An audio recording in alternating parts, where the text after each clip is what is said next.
hello, welcome to our channel. So, Game Changer already Taman ga release చేసినట్టు December 20th వస్తుందని చెప్పి fans అందరూ కూడా చాలా ఉత్సాహంలో ఉన్నారు. కానీ ఇప్పుడు రీసెంట్ వచ్చిన టాలీవుడ్ బజ్ ఏంటంటే గేమ్ చేంజర్ సంక్రాంతికి రాబోతుంది, క్రిస్మస్ నుంచి తప్పుకొని సంక్రాంతి రేస్ లో ఉండబోతుంది అని.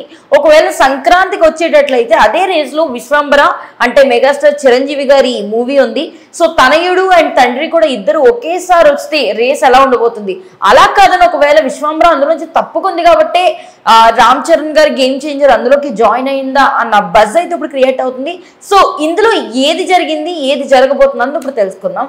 సో గేమ్ చేంజర్ షిఫ్ట్ అయింది, సంక్రాంతి రేస్లో ఉండబోతుంది. ఎందుకంటే సంక్రాంతి అన్నది మామూలు ఫెస్టివల్ టైం కాదు, చెప్పాలంటే దానికి సినిమా ఫెస్టివల్ అని కూడా పేరుంది. ఎందుకంటే ఎప్పుడు కూడా ఇద్దరు హీరోలు తలబడ్డం, అందులో ఎవరో ఒకరు విన్ అవ్వడం, అప్పుడు వచ్చిన సినిమా బ్లాక్ బస్టర్ అయ్యి తీరుతుంది. సో ఆ రేస్లో ఇప్పుడు చిరంజీవి గారు అండ్ రామ్ చరణ్ గారు ఇద్దరు ఉన్నారా, ఆర్ఎల్స్ ఎవరైనా తప్పకుండా అందులోకి రామ్ చరణ్ గారు వస్తున్నారా? సో సోషల్ మీడియాలో బాగా బజ్ అవుతున్నటువంటి కంటెంట్ ఇది. అంటే గేమ్ చేంజర్ యాక్చువల్గా దిల్ రాజు గారు క్రిస్మస్కి వస్తున్నాము అని చెప్పేసి ప్రకటించారు. 2-3 సార్లు కూడా చెప్పడం జరిగింది, చాలా కాన్ఫిడెంట్గా క్రిస్మస్కి వస్తున్నామని చెప్పేసి. 99% క్రిస్మస్కి వస్తుంది. కాకపోతే ఒక ఛాన్స్ ఉండొచ్చు సంక్రాంతికి రావడం కూడా. ఎందుకంటే సంక్రాంతి అనే సీజన్ అలాంటిదండి, ఎన్ని సినిమాలైనా సరే తీసుకుంటుంది. అది ఎన్ని సినిమాలు రిలీజ్ అయినా అట్ ఏ టైం 4-5 సినిమాలు రిలీజ్ అయినా తీసుకుంటుంది. అంత బిగ్గెస్ట్ సీజన్ తెలుగు సినిమాలకి. ఎందుకంటే సంక్రాంతి అనేది one of the biggest festival Telugu వాళ్ళకి. ఆ రోజు అసలు మొత్తం ఫ్యామిలీ అందరూ వస్తారు, ఫుల్ ఆఫ్ పండగ వైబ్ అనమాట. సో గతంలో చూసుకుంటే రామ్ చరణ్ గారి వినయ విజయ రామ సినిమా కూడా సంక్రాంతికి రిలీజ్ అయింది. ఆ సినిమా ఫ్లాప్ అయినప్పటికీ ఆ ఫ్లాప్ అయిన సినిమా కూడా 70% రికవరీ చేసింది. దట్స్ బికాస్ ఆఫ్ అంటే సంక్రాంతి సీజన్ అదొకటి, దానికి పోటీగా వచ్చినటువంటి F2 బ్లాక్ బస్టర్ హిట్ అయింది.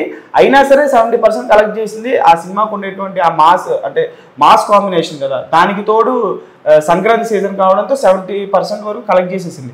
సో ఇప్పుడు విశ్వంబర సంక్రాంతికి రావాల్సింది. కాకపోతే ఇన్సైడ్ టాక్స్ ఏంటంటే ఇండస్ట్రీలో చాలామంది ఏం మాట్లాడుతున్నారంటే ఆ VFX వర్క్ లేట్ అవుతుంది. బికాజ్ అది ఒక హ్యూజ్ క్యాన్వాస్లో బింబిసార డైరెక్టర్ వశిష్ఠ గారు దాన్ని తెరకెక్కిస్తున్నారు. సో యాక్చువల్ కాంప్రమైజ్ అయ్యేటట్లు కనిపించట్లేదు. సో దానితో ఇంకా షూటింగ్ కూడా మిగిలి ఉంది. ఈ కాస్త టైము ఆ షూటింగ్కే వెళ్ళిపోయేటట్టు ఉంది. సో ఆ VFX వర్క్ వల్ల కొంచెం పోస్ట్పోన్ అయ్యేటట్లుగా కనిపిస్తుంది మనకి.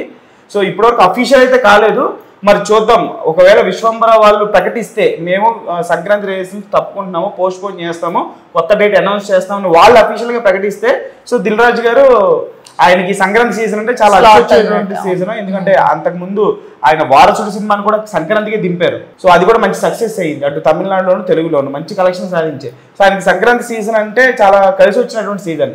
సో గేమ్ చేంజర్ నిజంగా సంక్రాంతికి వస్తే బాక్స్ ఆఫీస్ ఓచకోత కన్ఫర్మ్. ఇది మాత్రం ఒకవేళ క్రిస్మస్ మిస్ అయ్యి సంక్రాంతికి వచ్చిందని అంటే అసలు తిరుగులేని రికార్డ్స్ క్రియేట్ చేస్తుంది సినిమా.